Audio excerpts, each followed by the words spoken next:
Fairy Tile is a family-weight storytelling game for 2 to 4 players. You'll place tiles and move figures in order to complete objectives.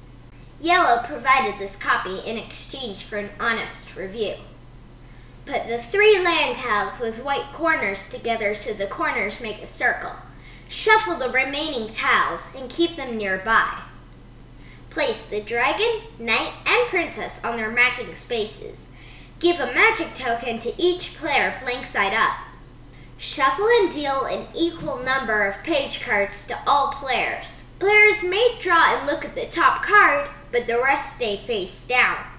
Land tiles have 3 of these 4 locations: castle, forest, mountain, and/or plain. Some locations also have a river. If 3 or more of the same type are connected, 3 mountains for example, they are large. 5 connected river locations count as a large river. On your turn, you can move a character, add a new tile, or turn a page. The princess moves 1 space or jumps between castles. The knight must move 2 spaces and can't end in the location next to where he started. The dragon flies in a straight line until it reaches an edge. When adding tiles, the new one must touch 2 edges of an existing tile, and rivers must continue.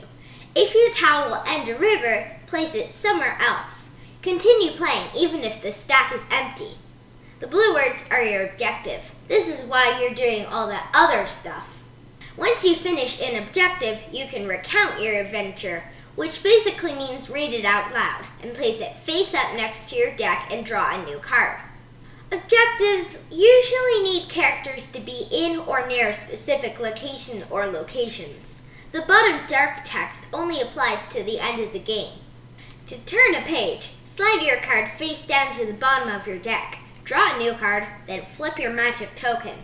On your next turn, after your first action, flip the token face down again to take another. The game ends immediately once a player recounts their last page card. That player arranges their cards from lowest number to the highest using the number in the bottom right corner. This is a good time for the others to tidy up the game. Once the winner has their storybook in order, they get to read the story out loud. Move a mini, add a tile, or swap your card and be the first to finish all your objectives. That's Fairy Tile. Fairy Tile is a weeknight game. The box says 30 minutes, and I agree.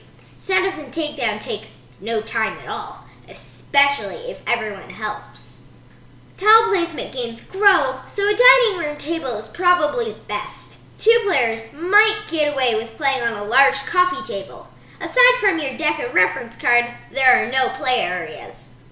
Other than arranging your page cards and counting up to 2, there are no numbers. Players will need to be comfortable with reading, maybe grade 1 level, to understand their objectives. Parents, older siblings, and so on can read the story at the end no matter who won. Dad and I still had cards in our decks while Grandma was on our last. My objective was tricky, so I was a few turns away. Dad slowly worked toward his goal while trying to figure out Grandma's. I needed the dragon, so I kept moving it. Unfortunately for him, Dad needed it too. Grandma seemed like she needed the princess and knight in a castle, so Dad would use their movement abilities to keep them apart.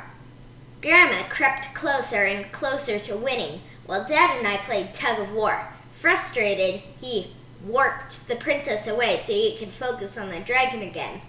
It turns out that was exactly what Grandma needed. She moved the princess into the forest and won the game. The double-sided tiles are thick, with more of that great art, and provide plenty of replayability and challenges thanks to the randomness of how they come out and how players place them.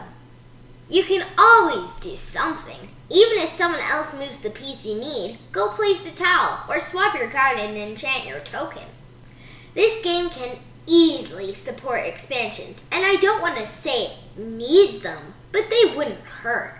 More cards and tiles, perhaps with new locations, or maybe even new characters. After 5 or so games, you'll probably have seen every card at least once.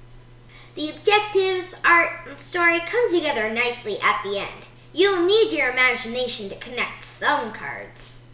This isn't a like or dislike, but we'd like to see a bot deck with instructions like, move this character towards nearest blank.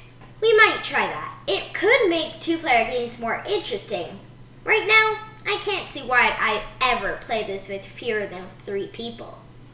When I first saw Fairy Tale's box, I liked the cover, but the description only seemed okay.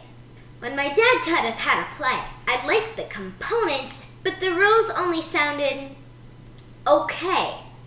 After a few turns, I liked the ideas, but the game only played okay. Then everything clicked. I realized how powerful it was to turn a page, that watching how others played tiles gives hints to their objectives, and that solving the movement puzzles meant I could finish page cards quicker. Fairy Tale is lighter than the games we normally enjoy, but I think this is good for families, especially if your kids like adventure and fantasy. This is easy to learn and play, and is simple gameplay that is very tactical.